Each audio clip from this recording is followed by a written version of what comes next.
सबैजनालाई नमस्कार, म Santosh Rai. Welcome to my channel. आज फेरि म यो चाहिँ अब चाइनिज बर हो, यसलाई चाहिँ म अब बाहिर निकाल्ने कोसिस गरिरहेको छु। यो चाहिँ अब निकै वर्ष हो, तर यसको चाहिँ अब ट्रङ्कहरू थिकनेस भएको छैन। अब माटो पनि अब निकै छ छन्छ यहाँनिर। सायद यसको अब मल, यसलाई सायद मल नभएर हो कि यहाँ उक्लु रोपेको छ निकै। अब त्यस कारणले गर्दा हो कि यो एकदमै बढेको छैन। यो सँगैका साथीहरू एकदमै बढेर ठुल्ठुलो भइसकेको छ। भन्नुको मतलब ट्रङ्कहरू पनि थिकनेस भएको छ। र आज चाहिँ म यसलाई उखाल्न गइरहेको छु। उखालेर रिपोर्टिङ गर्नुपर्ने छ यसलाई। यो चाहिँ मैले सानैदेखि नै सेप दिएर बनाएको छु। यो खालको सेप छ, अब एकदम बाङ्गेको एकदम जिग्जे खालको यो खालको छ। यो चाहिँ मैले सानैदेखि नै मेहनत चाहिँ गरेको छु धेरै नै, तर थिकनेस, यसको ट्रङ्क चाहिँ थिकनेस भएन। त्यसले गर्दाखेरि यसलाई म अब उखाल्न गइरहेको छु।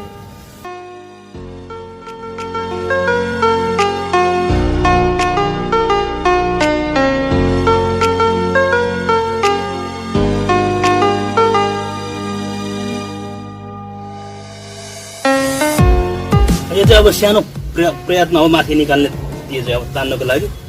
अब यो डोरीले सायद थाम्दैन होला, त्यो ट्राई गर्छु म। कतिको बलियो छ यो, थामेन। अब यसलाई चाहिँ अन्तिम विकल्प अब तारले बाँधेर म निकाल्ने कोसिस गर्दैछु।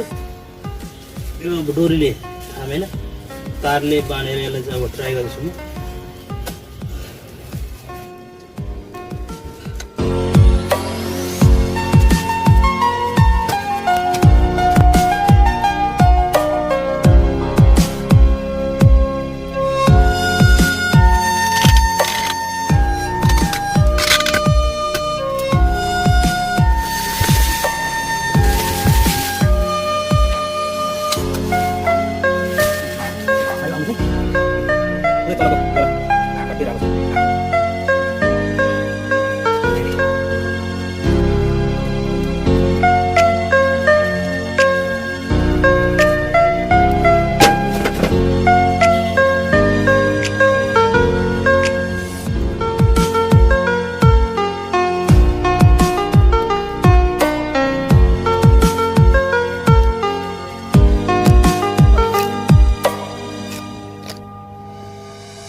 बन्साई पटमा रिपोर्टिङ गर्ने विचार थियो।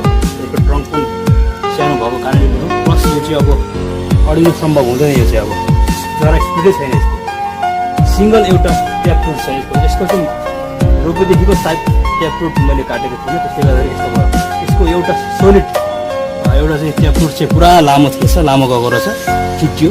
यदि यो ट्याप फ्रुटले काटेको भए यसमा चाहिँ अब तपाईँको जराहरू स्पिड हुन्थ्यो। यसबाट एरियल रुट्स लगायत तपाईँको अब फाइबर रुट्सहरू पनि अब स्पिड हुन्छ होला सायद, नकाटेको कारणले गर्दाखेरि। र हामीले चाहिँ बन्साई बनाउनु छ भने ट्याप रुट्स, एकदम मेन रुट्स चाहिँ हामीले काट्नैपर्छ। कम्पलसरी हामीले मेन रुट्स चाहिँ काट्नुपर्छ, नत्र भने बन्साई हुँदैन भन्दा पनि हुन्छ। बन्साई चाहिँ अब यस्तरी लामो, एउटै मात्रै लामो पुरा जान्छ तन्केर पुरै। अब हेर्नुहोस्, यसको यदि काटेको थियो भने साथै यसको ट्रङ्क ठुलो हुन्थ्यो होला। मैले किन चाहिँ यसको बढेन ट्रङ्क भन्दै थिएँ, कजिएर छ। हेर्नुहोस्,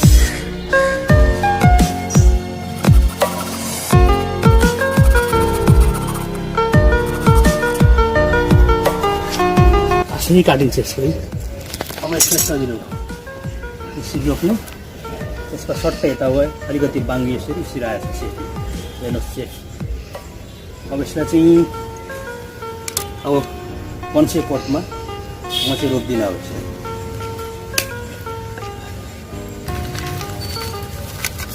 यो चाहिँ फङ्गिसाइड हो। अब यहाँ मैले काटेको छु, काटेको ठाउँमा हामीले फङ्गिसाइड चाहिँ लगाएर राम्रो हो। फङ्गसले एट्याक गर्दैन त्यो काटेको ठाउँमा। यो चाहिँ अब पुरै अब मैले काटिदिएको छु, जरै छैन भन्दा हुन्छ तल। त्यो पनि सर्भाइभ गर्नुपर्ने हो, गर्छ मलाई जहाँसम्म लागेको छ। 95% सर्भाइभ गर्छ यो। तर हामीले यसरी हल्का प्रोटेक्सन चाहिँ गर्नुपर्छ। हामीले यहाँनिर हामीले चाहिँ यसरी चाहिँ अलिअलि फङ्साइड लाउनै पर्छ। हामीले माटोमा अलिअलि लाउनु गइरहेको छ।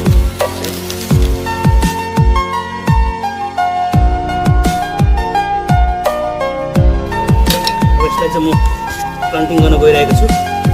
यसलाई चाहिँ अब बोन्साई पोटमा मैले चाहिँ रिपोर्टिङ गरेँ यसलाई, किनभने यसको बेस पनि छैन राम्रो अडिने। यसलाई अब मैले यसलाई नेक्स्ट इयर चाहिँ अब हामीले रिपोर्टिङ गर्न सकिन्छ। यो चाहिँ हामीले अब ट्रङ्कहरू थिकनेस बनाउने आइडिया पनि हो। सफिसियन्ट माटोमा हामीले आँखा चिम्लेर हामीले चाहिँ रोप्ने हो। बोन्साई बनाउनु छ भने भइसक्यो, हामीले ठुलो ट्रङ्क चाहियो भने हामीलाई सानो पोटमा थोरै माटोमा कहिले हामी रोप्नु हुँदैन। भइसक्यो धेरै माटोमा एकैचोटि रोप्ने हो, धेरै माटोमा रोप्ने हो। त्यसपछि जराहरू पनि स्प्रेड हुन्छ, मजाले हाँगाहरू पनि स्प्रेड हुनु दिने। त्यसपछि ट्रङ्कमा थिकनेस हुन्छ अनि हामीले प्रुनिङ गर्दै जाने हो।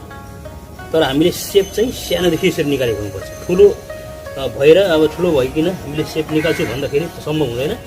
जबरजस्ती निकाल्नु खोज्दैन भने हाँगाहरू भाँचिन सक्छ, चुन्नु सक्छ। त्यसको हामीले चाहेको आकृति हामीले दिन सक्दैनौँ। चाहे अनुसारको आकृति अनुसार हामीले चाहिँ बोन्साई बनाउन सकिँदैन, त्यो सम्भव छैन। त्यसले गर्दाखेरि हामीले चाहिँ सानो प्लान्ट नर्मली सानोदेखि हामीले चाहिँ अब वायर बेन्डिङ गरेर हामीले बनाउनुपर्छ।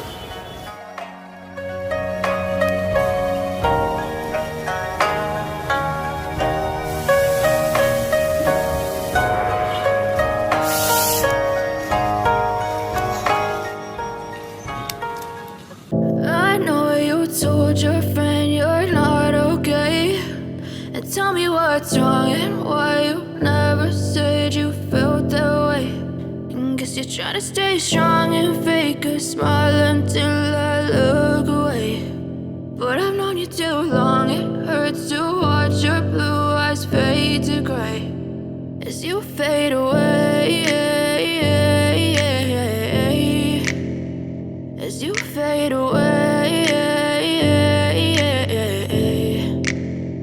Yeah, I'm about to fade away, cause every time I wake up I feel like it's Monday. Something's going wrong with all the chemicals up in my brain. All of a sudden I don't look at anything the same way. Gotta build up of my thoughts sitting in an ashtray. I'm sorry that I'm so inconvenient, okay. Just let me be me and I'll stay out of your way. I can see the way you look at me, I'm such a disgrace. I never really asked to be brought into this place. You wanna love me? Well then baby I have a taste. All the highs and the lows, no you'll never be the same. I don't really wanna hurt you but I can't control the pain. If you're sticking by my side maybe we could be okay. Okay, maybe you could be the change I need today. I promise that I've never felt this way. I really hope that you will choose to stay through all the pain. I know you told your friend you're not okay. And tell me. यो चाहिँ सानसानो ढुङ्गाहरू हो। यो ढुङ्गा लाउनुको अर्थ चाहिँ पानीले जराहरू सबै निकाल्छ भनेर लगाएको हो। प्रोटेक्सनको लागि मैले लगाएको। म चाहिँ पानी लाउँदैछु, जराहरू काटेको छ त्यही भएर पानी लगाएको। स्याडोमा घाममा लाग्यो भने चाहिँ मर्छ अनि स्याडोमा राख्यो भने चाहिँ मर्दैन। त्यसरी स्याडोमा राख्नुपर्छ। तपाईँहरूलाई भिडियो कस्तो लाग्यो?